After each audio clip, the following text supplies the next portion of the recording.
میں جیسے ہی گھر میں داخل ہوا کچھ پتہ چلا پتر، اماں نے بےتابی سے پوچھا۔ میرے چہرے پر پھیلی تھکاوٹ اور ناکامی کی داستان دیکھ کر بولیں، ساری رات مصلے پر بیٹھی دعا کرتی رہی ہوں، سونا رب خیر کرے، کچھ سمجھ نہیں آتی کیا ہو گیا ہے، کیا کروں میں؟ بس اماں آپ دعا کریں۔ میں اماں کو جواب دیتے ہوئے کمرے میں آ گیا۔ کل دوپہر سے شام، شام سے فجر تک کی مسلسل کوشش بے سود رہی۔ پریشانی، تھکاوٹ اور بے آرامی سے برا حال تھا۔ ہزار سوچیں اور بے شمار سوال تھے۔ سوچوں اور سوالات میں ڈوبا ہوا تھا کہ اماں کمرے میں چائے لے کر آئیں۔ لے پتر، چائے پی اور کچھ دیر آرام کر لے۔ کل دوپہر سے مارا مارا پھر رہا ہے، ساری رات کا جاگا ہوا ہے۔ میں نے چائے کی پیالی سے سپ لیتے ہوئے جواب دیا، بس اماں، آرام ہی تو نہیں ہے۔ چائے ختم کی تو اماں یہ کہہ کر باہر چلی گئیں، پتر، کچھ دیر آرام کر لے۔ ناکامی، پریشانی اور بے بسی پر ضبط کرنا چاہا، مگر بند کمرے میں ضبط کے بندھن ٹوٹ گئے۔ اشک آنکھوں سے ساون کی طرح برسنے لگے۔ میں آنکھوں پر ہاتھ رکھ کر سوچوں کے سمندر میں ڈوبا رہا۔ گاؤں کا چپا چپا چھان مارا تھا۔ مجھ سمیت تمام لوگ حیران پریشان تھے۔ سمجھ نہیں آتی تھی کہ زمین کھا گئی تھی یا آسمان نگل گیا تھا۔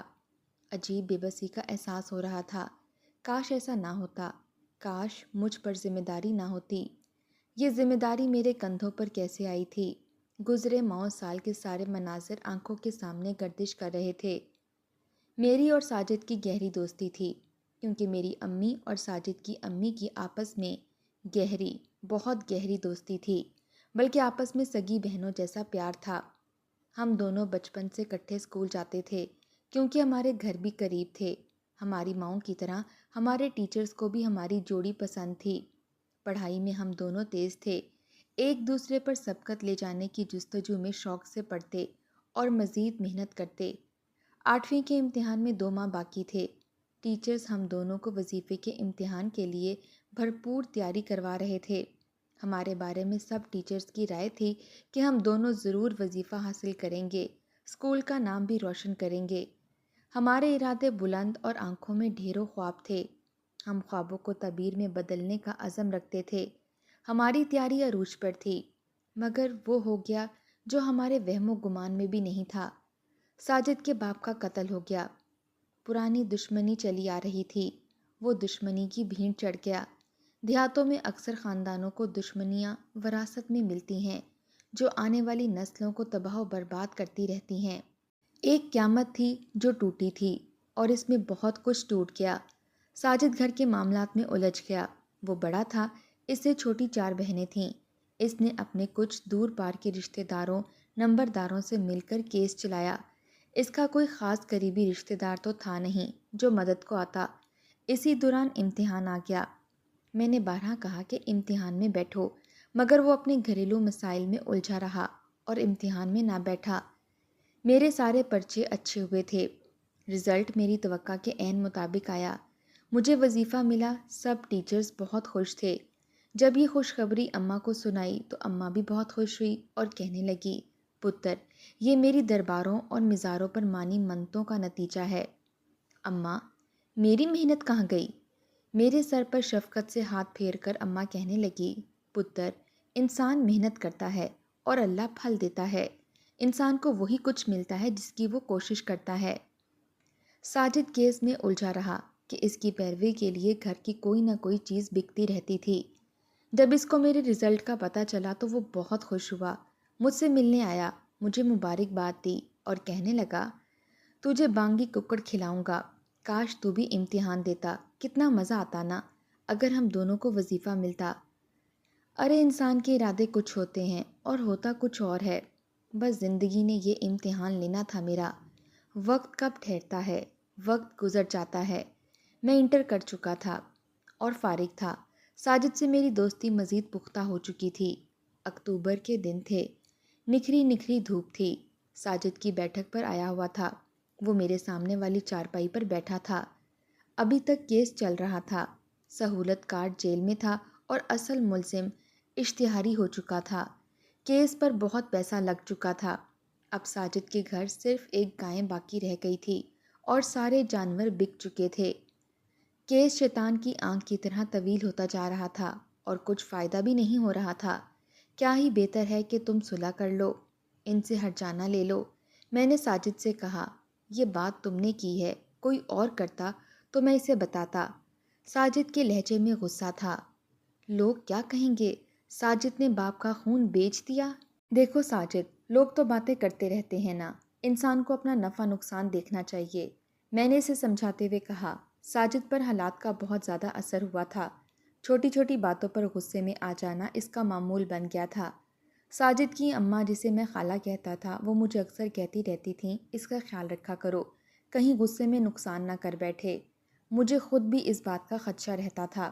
بندوق اور پستول تو اس کے پاس تھا، کہیں وہ انتقام کی آگ میں نہ جل جائے۔ ساجد کی ماں کو بھی یہ وہم لگا رہتا تھا۔ صبح ڈھل کر شام میں تبدیل ہو رہی تھی۔ مجھے زوروں کی بھوک لگی ہوئی تھی۔ اماں سالن کو بھونی دے رہی تھی۔ بھونی کی خوشبو نتنوں سے ٹکرا کر بھوک اور بڑھا رہی تھی۔ حیاتی بہن خیر نہ لائی ہیں؟ اماں نے ساجد کی ماں سے پوچھا۔ بہن نیاز پکائی تھی، گڑ والے چاول دینے آئی ہوں، خالہ حیاتہ جواب دیتے ہوئے چارپائی پر میرے سرہانے بیٹھ گئی۔ پتر، تیری باتوں کا ساجد پر اثر ہوا ہے، اسے مزید سمجھا، یہ رولے چنگے نہیں ہوتے۔ پہلے سر کا تاج گیا، اس پر ڈر لگا رہتا ہے کہ کہیں آنکھوں کا تارا نہ اس بھیڑی دشمنی کی نظر ہو جائے۔ اکیلی زنانی اور 4 بیٹیوں کی ماں ہوں، زندگی کو روک اور دماغ کو سوچے کھا گئی ہیں۔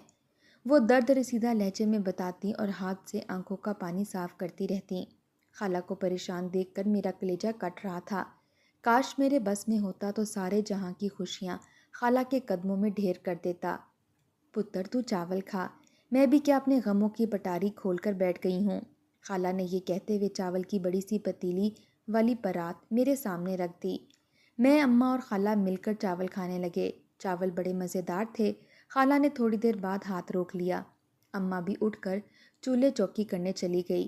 میں چاول کھاتا اور خالہ سے باتیں کرتا رہا، تسلی دیتا رہا اور اچھے دنوں کی آس دلاتا رہا۔ یہ آج بھی کتنی عجیب چیز ہے، انسان ساری زندگی اچھے دنوں کی آس میں اسے گزار دیتا ہے۔ سورج مغرب کی پناہ میں گم ہو رہا تھا۔ میں اور ساجد دریائے سندھ کے مشرقی کنارے پر بیٹھے باتیں کر رہے تھے۔ میرا موضوع وہی تھا کہ اب خاندانی دشمنی کو ختم کر کے امن شانتی کے ساتھ جینا چاہیے۔ کچھ معزز لوگ چاہتے تھے کہ صلح ہو جائے، پر میرے باپ کا کیا قصور تھا؟ قتل تو میرے دادا نے کیا تھا نا، میرا باپ تو شرافت کی زندگی گزار رہا تھا۔ ساجد خلاف توقع آج نرم لہجے میں مجھ سے بات کر رہا تھا کہ اس پر اتنا پیسہ لگا ہے، مگر کیا نتیجہ نکلا؟ بات تو تمہاری ٹھیک ہے، میں کچھ سوچتا ہوں، ساجد نے گہری سانس لیتے ہوئے جواب دیا۔ اسی دوران مسجد سے اذان کی صدا بلند ہوئی تو ہم اٹھ کر مسجد کی طرف چل دیے۔ نماز پڑھ کر گھر کی جانب آ رہے تھے۔ ساجد گمسم سا تھا۔ جیسے ہی موڑ مڑے، شیدہ ماچھی نشے میں دھت ساجد سے ٹکرا گیا۔ اوئے اندھے ہیں کیا؟ دیکھ کر نہیں چل سکتا کیا؟ ساجد نے غصے سے پوچھا۔ اندھا تو ہے، تیرے باپ کا خون کتنے چاٹ گئے، تجھے قاتل تو نظر نہیں آتے؟ اتنا کہنا تھا کہ چٹاخ سے ساجد نے شیدے کے منہ پر تھپڑ جھڑ دیا۔ ساجد کی غصے سے رگیں پھول گئیں۔ ساجد اسے روئی کی طرح دھنک رہا تھا۔ شور شرابہ سن کر لوگ آ گئے، دونوں کو چھڑوایا۔ شیدہ پکی عمر کا تھا، نشے کا عادی تھا، لاغر تھا، مار کٹائی سے شیدے کی بری حالت تھی۔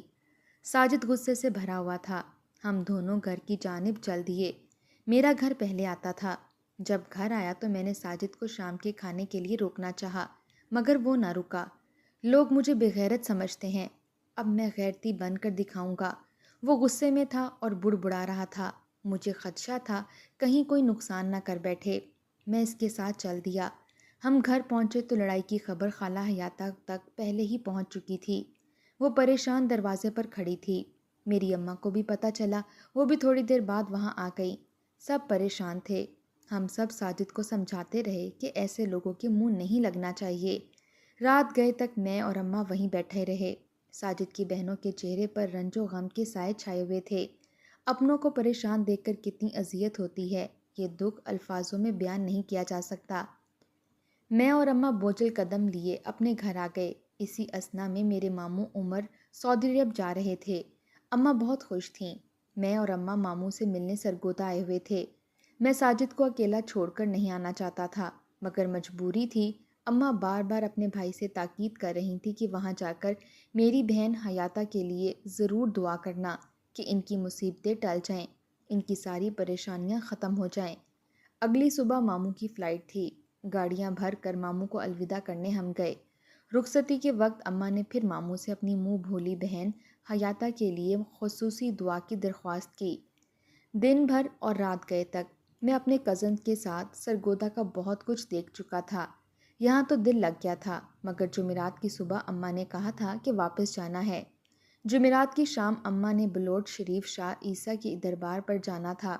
اماں نے منت مانی ہوئی تھی، اسی لیے اماں کسی طور بھی رکنے کو تیار نہ تھیں، اسی لیے واپس آ گئے۔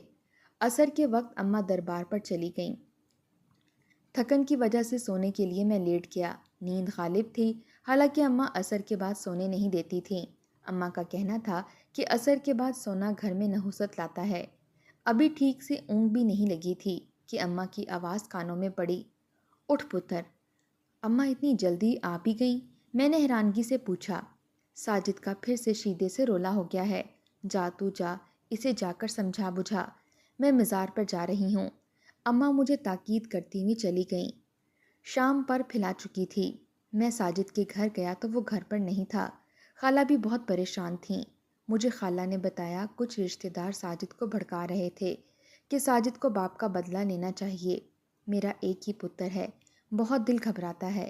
یہ سب رشتہ داروں کے کام ہیں جو اسے تانے دیتے ہیں کہ تو نے ابھی تک بدلہ نہیں لیا باپ کا۔ خالہ کی باتیں حقیقت پر مبنی تھیں۔ ساجد کے کچھ رشتہ داروں کی خواہش تھی کہ ساجد بدلہ لے لے، وہ صرف اسے آگے کرنا چاہتے تھے۔ یہ بھی ایک المیہ ہے خاندانی دشمنیوں کا۔ لوگ ختم کروانے میں کردار ادا نہیں کرتے جتنا ان کو آگے بڑھانے میں پیش ہوتے ہیں۔ خالہ بہت بے چین اور بے قرار تھیں۔ ساجد ابھی تک گھر نہیں لوٹا تھا۔ میں خالہ کو تسلی دیتا گھر لوٹ آیا۔ انسان لاکھ کوشش کر لے مگر ہونے کو کوئی نہیں روک سکتا۔ میری منتیں ترلے اور کوششیں بیکار ہو گئیں۔ ساجد لوگوں اور رشتہ داروں کے طنز اور سوال کرتی آنکھوں سے تنگ آ کر وہی کر بیٹھا جس کا خالہ حیاتہ کو خدشہ تھا۔ خالہ حیاتہ کے گھر کہرام مچا ہوا تھا۔ ساجد باپ کا بدلہ لے کر فرار ہو گیا تھا۔ تھانے میں اس کے خلاف FIR کروائی جا چکی تھی۔ پولیس خالہ حیاتہ کے گھر چکر لگا رہی تھی۔ 4 دن گزر چکے تھے۔ ساجد کا کچھ پتہ نہیں تھا کہ وہ کہاں چلا گیا ہے۔ قتل کے بعد کچھ لوگوں نے اسے دریائے سندھ کے کچے کی طرف جاتے دیکھا تھا۔ خالہ پولیس کے روز روز کے چکروں سے تنگ تھی۔ پولیس دباؤ بڑھا رہی تھی کہ ساجد کو پیش کیا جائے۔ اتوار کی صبح پتہ چلا کہ پولیس نے خالہ حیاتہ کے گھر چھاپا مارا۔ ساجد تو نہیں ملا۔ پولیس خالہ حیاتہ کو اٹھا کر لے گئیں۔ بہت پریشانی ہوئی۔ اماں ان کے گھر سے واپس آئیں تو ساجد کی 4 بہنوں کو ساتھ لے آئیں۔ وہ سب ساجد سے چھوٹی تھیں۔ رو رو کر ان کا برا حال تھا۔ میں اور اماں ان کو تسلی اور دلاسے دیتے رہے۔ غم بڑا تھا، تسلی اور غصے کے لیے لفظ چھوٹے تھے۔ اماں ان کو حوصلہ دیتے دیتے رو پڑتی تھیں تو مجھے اماں کو چپ کروانا پڑتا۔ اگلے دن دوپہر کے وقت پتہ چلا خالہ تھانے سے آ گئی ہیں۔ جانے کیسے ساجد تک خبر پہنچی تھی، وہ خود تھانے جا کر پیش ہو گیا تھا تو تھانے دار نے خالہ حیاتہ کو رہا کر دیا۔ جب یہ خبر ہمارے گھر پہنچی تو میں اور اماں دوڑ کر خالہ کے گھر پہنچے۔ تھوڑی دیر بعد ساجد کی بہنیں بھی آ گئیں۔ اماں وہاں رک گئیں۔ میں نمبردار کے گھر چلا آیا۔ نمبردار کے بیٹے کے ساتھ میری اچھی خاصی سلام دعا تھی۔ نمبردار تو گھر پر نہیں تھا۔ میں نے نمبردار کے بیٹے سے کہا کہ تھانے چلنا ہے، ساجد سے ملنا ہے۔ اس نے مجھے بہت سمجھایا کہ ایسے موقع پر تھانے جانا ٹھیک نہیں۔ میں اصرار کرتا رہا، پھر آخر اس نے کہا کہ آج تو میں مصروف ہوں، کل ساتھ چلوں گا۔ میں سمجھ گیا کہ وہ مجھے ٹال رہا ہے، وہ میرے ساتھ نہیں جانا چاہتا۔ اگلی صبح میں کونسلر کے ساتھ لے کر تھانے چلا گیا۔ کونسلر نے منشی سے بات کی، اس نے 1000 روپے لے کر مجھے ساجد سے ملنے دیا۔ کونسلر منشی کے کمرے میں چلا گیا۔ سپاہی مجھے وہاں لے گیا جہاں ساجد کمرے میں بند تھا۔ میں نے سپاہی کی منت کی کہ مجھے ساجد کے کمرے میں جانے دے۔ اس نے مزید 500 لے کر مجھے اندر جانے دیا۔ کیوں کیا آخر تو نے ایسا ساجد؟ تم تو گھر کے محافظ تھے، بڑے تھے، اب خالہ کا آسرا کون ہے؟ اب تو وہ بے یار و مددگار ہیں۔ تمہاری بہنوں کا کیا ہوگا؟ بڑا ہوں تو فرض چکایا ہے۔ اگر قتل کا بدلہ لینا فرض تھا تو ماں اور بہنوں کا آسرا بننا بھی فرض تھا نا؟ پر میں کیا کرتا؟ لوگوں کی باتیں، اپنوں کے تانے، انتقام کی آگ مجھے جلاتی تھی۔ مجھے حالات اس نتیجے پر لے آئے کہ اب میرے پاس اس کے سوا کوئی چارہ نہ تھا۔ تم میرے دوست ہو، میرا آسرا ہو، تم میرا فائدہ سوچتے تھے مگر میرے مقدر میں گھاٹے تھے۔ میری ماں اور بہنوں کا خیال رکھنا اب یہ تمہاری ذمہ داری ہے۔ وہ بھیگے بھیگے لہجے میں یہ ذمہ داری مجھے سونپ رہا تھا۔ اوے بلونگڑ، اب نکل بھی آ، تجھے بھی اس کے ساتھ بند کر دوں گا۔ سپاہی کی آواز کانوں سے ٹکرائی۔ آخری بار میں نے ساجد کو گلے لگایا، پھر پتہ نہیں اس طرح گلے لگانا جانے کب نصیب ہوگا۔ یہ سوچ کر ہی روح کانپ اٹھی۔ میں ذمہ داری کا بوجھ اپنے ناتواں کندھوں پر لیے گھر لوٹ آیا۔ اماں اور میں نے پوری کوشش کی تھی یہ ذمہ داری نبھانے کی۔ سب کچھ ٹھیک چل رہا تھا کہ یہ آفت آن پڑی۔ سکون چین سب غارت ہو گیا۔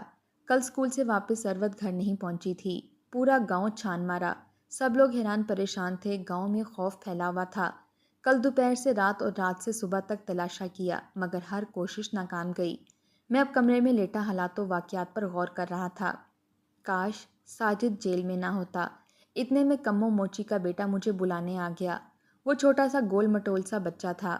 بھائی جلدی آؤ، سرکنڈوں سے ثروت مل گئی ہے، سب لوگ ادھر جمع ہیں۔ میں کانپتے دل کے ساتھ چل پڑا۔ وہ میرے آگے آگے دوڑ رہا تھا۔ گاؤں کے شمال کی طرف وسیع و عریض رقبے پر سرکنڈے تھے۔ میں وہاں پہنچا تو میرے خدشات حقیقت کا روپ دھار چکے تھے۔ ثروت کی کٹی پٹی لہو میں نہاتی لاش میرے سامنے تھی۔ لاش کے اوپر کسی آدمی نے آ کر چادر ڈال دی۔ کچھ لوگ پولیس کو اطلاع دینے چلے گئے۔ پولیس آئی تو گاؤں کے چند معزز آدمیوں کے ہمراہ میت کو ہسپتال پہنچایا گیا۔ ضروری کارروائی کے بعد عشاء کے بعد لاش ہمارے حوالے کی گئی۔ رات کو ہی منہ دکھانے کے لیے میاں والی سینٹرل جیل لاش کو لے گئے۔ ساجد اپنی بہن کی لاش دیکھ کر سلاخوں پر ٹکرے مار مار کر روتا رہا۔ اگلی صبح جنازہ ہوا۔ اپنی منہ بھولی پھول سی بہن کی قبرستان میں تدفین ہوئی۔ اس موقع پر ساجد کی کمی شدت سے بہت محسوس کی۔ دوپہر کو پوسٹ مارٹم رپورٹ مل گئی۔ جانے وہ کون سے ظالم درندے تھے جنہوں نے اجتماعی زیادتی سے معصوم سی کلی کو نوچ ڈالا تھا۔ دین سے دوری ہے یا پتہ نہیں کیا وجہ، ہمارا معاشرہ بے حس ہو گیا ہے۔ پہلے تو لوگ اس قدر ظالم اور سنگ دل نہ تھے۔ پہلے تو اس طرح معصوم بچی سے زیادتی کا کیس کبھی نہیں سنا تھا۔ ایک قیامت تھی جو گزری، جانے میرا کلیجہ کیوں نہیں پھٹا۔ اس ستم کے بعد میں کیسے اٹھا کہ زندہ ہوں؟ میں سوچتا اور دل روتا۔ بہت تلاش کیے مگر وہ ظالم درندے انسان نہیں ملے۔ اگر مل جاتے تو انہیں میں چیر دیتا۔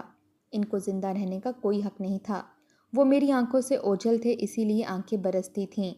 میں نے FIR بھی کٹوائی مگر پولیس نے کوئی خاص پیش رفت نہ کی۔ جب ساجد کو پتہ چلا کہ اس کی معصوم بہن کو نوچا گیا ہے تو یہ جان کر وہ بیمار ہو گیا۔ عدالت میں اس کے علاج کے لیے درخواست دی گئی مگر وہ منظور نہ ہوئی۔ جیل کے ڈاکٹرز اس کا علاج کرتے رہے۔ علاج میں کمی تھی یا جانے وہ غم سہ نہ پایا تھا، وہ ہارٹ اٹیک کی وجہ سے چل بسا۔ ایک اور قیامت تھی جو آئی اور گزر گئی۔ پے در پے صدمات نے شل کر دیا۔ آنکھوں کا تو پانی بھی ختم ہو گیا تھا۔ بیٹی کے بعد بیٹے کی موت سے خالہ حیاتہ کا ذہنی توازن بگڑ گیا۔ میں اور اماں خالہ حیاتہ اور ان کی تینوں بیٹیوں کو اپنے گھر لے آئے۔ لوگ اور ان کے دور پرے کے رشتہ دار طرح طرح کی باتیں کرتے تھے۔ 5 ماہ بعد ہم لوگوں کی باتوں سے تنگ آ گئے۔ اماں نے مشورہ دیا کہ ہم یہاں سے شفٹ ہو جاتے ہیں۔ میں نے ایسا ہی کیا۔ گھر اور زمین فروخت کر کے ہم سرگودا آ گئے۔ خالہ حیاتہ اور ان کی بیٹیاں بھی ہمارے ساتھ آ گئیں۔ خالہ حیاتہ کا تو ذہنی توازن ابھی بھی ٹھیک نہیں ہوا۔ یہاں نئے لوگ اور نیا ماحول ہے تو لوگوں کی باتیں اور تانے نہیں ہیں۔ میرے کندھوں پر 3 بہنوں کی بھاری ذمہ داریاں ہیں، وہ مجھے ہر حال میں نبھانی ہیں اور نبھا رہا ہوں۔ کبھی تو حالات گرزیدہ لوگوں کے دن بدل دیں گے، کبھی تو اچھے دن آئیں گے، اسی آس پر جی رہا ہوں۔ قابل گرفت ہیں ایسے رشتہ دار اور لوگ جو اپنی منفی سوچوں سے خاندانی دشمنیوں کی آڑ میں معصوم لوگوں کو بھڑکا کر جرم کا ارتکاب کروا دیتے ہیں۔